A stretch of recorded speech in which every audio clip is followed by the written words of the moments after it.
Hello বন্ধুরা, কেমন আছো? আশা কি করি ভালো হবে? আছো। আমিও ভালো আরে আছি। ওর ভিতরে আর রেখে আর একটা যে আমার ফ্রিজে রেখে খুব দিয়েছে। শরীর খারাপ, তো আমি শুয়েছিলাম। তো আমার দিদির মেয়ে বলছে কি হয়েছে মাসি? আমি আমার খুব শরীর খারাপ, মিষ্টি তখন এত ঠান্ডা লেগেছে না, আর হঠাৎ ওয়েদার চেঞ্জ হয়ে তোকে গেলো, আমার বললাম ঠান্ডাটা তো একটু বেশি লেগে মিষ্টি। গেছিলো। তো সেক্ষেত্রে আমি শুয়েছিলাম, তো ও ডেকে ডেকে নিয়ে এসে বলছে আমি আমি টক জানি তো তুই খাবো, খাবি। তাও বলছে খা খা। আমার এত অতিরিক্ত এত দুষ্টু। টক খেয়ে আমার দাঁত যন্ত্রণা এসে গেছিলো।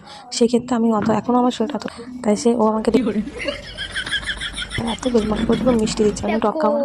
বলেছে বেল পুরো মিষ্টিতে মাখা। করে নিয়েছে আর কামরাঙা মাখা হয়েছে, ওটাই দেখাচ্ছে। আর ও ঘরে থাকলে ওরকম আমার পেছনে কামরাঙা মাখাটা করে নিয়ে এসে থেকে আমাদের জিভে জল এসে গেছে। তা আমার খেতে মনটা কেমন কেমন করছে, আমি না আমার উঠবো না, ও টেনে ধরবে চ এক পিস খাবি।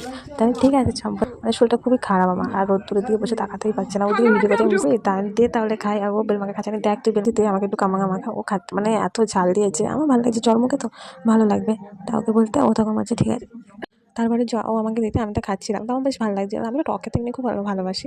তো কন্টিনিউয়াসলি টক খেয়ে খেয়ে আমার এত তার যন্ত্রণা এসে গেছে, আর আমার ভয়ও লাগে। এবার ভাই এসে বলছে তোরা কি খাচ্ছিস, কি বলে ও আমার থেকে আরও বেশি।